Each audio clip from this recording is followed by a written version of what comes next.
Mga kababayan, napanatili ni Super Typhoon Pepito ang kanyang lakas at patuloy pa rin pong lumalakas habang ito po'y papalapit sa Virac, Catanduanes ngayong gabi. Pinag-iingat po ng PAGASA ang mga residente sa mga nasabing lugar at mga karatig lugar sa banta po ng malalakas na ulan o life-threatening condition na dala ng nasabing bagyo.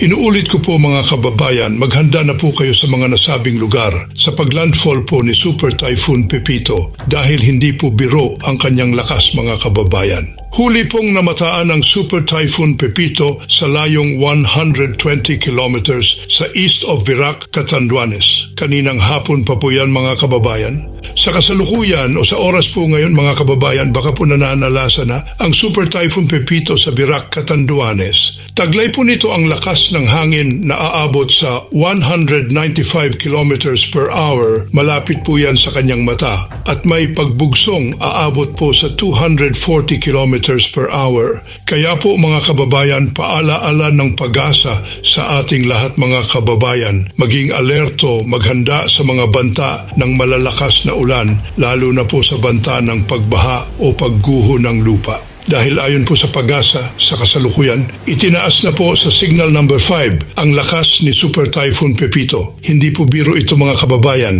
Huwag pong makipagmatigasan o matigas ang ulo. Kung kailangan pong lumikas na po kayo ngayon mga kababayan dahil mahirap pong kalaban ang malakas na bagyo. Inaasahan naman po ng PAGASA ang ikalawang paglandfall ng Super Typhoon Pepito sa Polillo Island o karatig lugar sa mga susunod na oras. Pakiusap po ng PAGASA sa mga kababayan natin sa Bicol Region, Polillo Island at sa Quezon Province sa patuloy pong pagbaybay at paglakas ni Super Typhoon Pepito.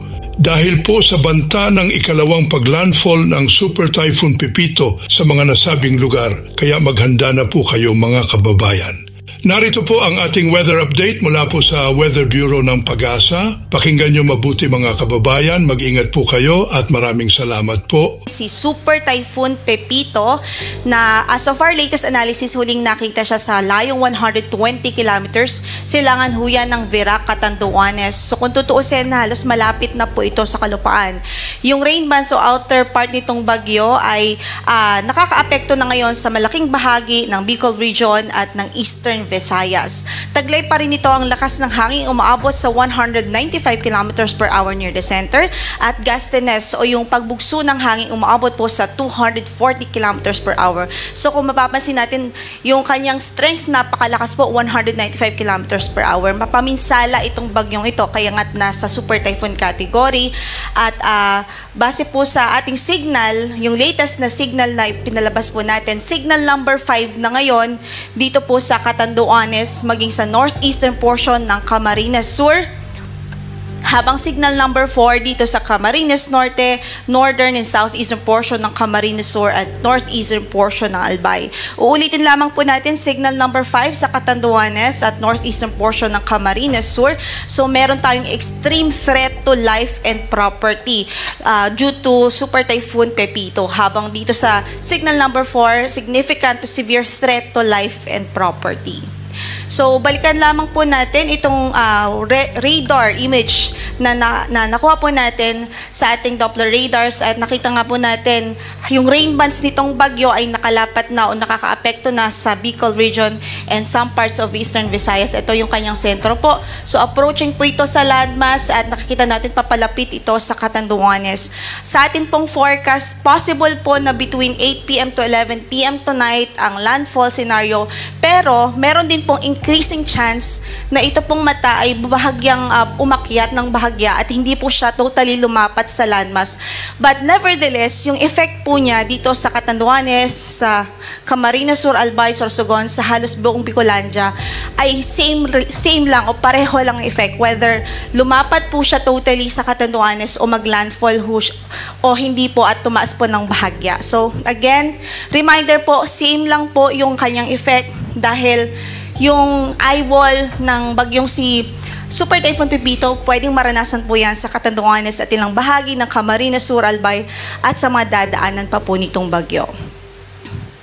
Kaugnay dyan, signal number 3 naman ngayon sa Polillo Islands, northern and eastern portions ng mainland Quezon, rest of Camarines Sur, rest of Albay, northern portion of Sorsogon, eastern and central portions of northern Samar, northern portion of eastern Samar. Signal number 2 naman sa southern portion ng Isabela, Quirino, Nueva Vizcaya, Ifugao, Benguet, La Union, Pangasinan, Aurora, Nueva Ecija, Bulacan, Tarlac, Pampanga, Zambales, maging dito po sa Bataan.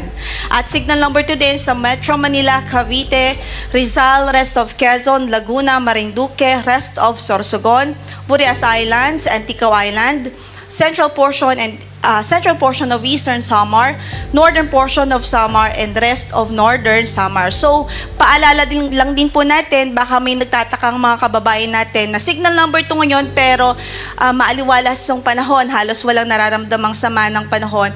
That is because meron po tayong lead time na halos 24 oras pa po. So, posible po nating maramdaman sa ilang lugar ito, depende po sa pagtahak o sa pagtakbo ng bagyong ito, posible natin maramdaman yung sama ng panahon sa mga susunod na oras. So, meron tayong lead time na 24 hours pa po. Then, signal number 1 naman sa mainland Cagayan, rest of Isabela, Apayao, Kalinga, Abra, Mountain Province, Ifugao, Benguet, Ilocos Norte, Ilocos Sur, Batangas, northern portion of Occidental Mindoro, kasama na ang Lubang Islands.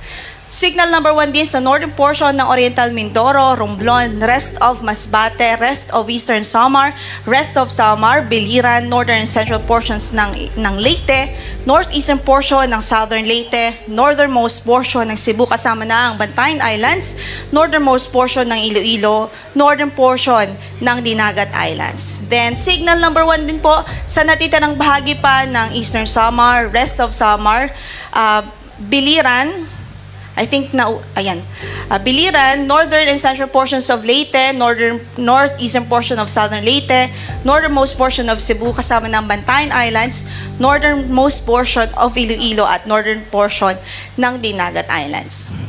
Okay, so sa track na ipinalabas po natin, again, halos consistent naman po yung kanyang track, especially yung cone of uncertainty natin.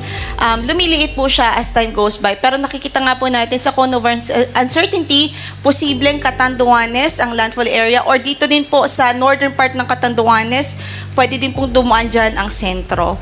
So nakikita natin, natatahakin po nito basically ang eastern section ng Bicol and then eventually po by tomorrow ng hapon o gabi, pwede po itong maglandfall sa between Aurora and Quezon Province.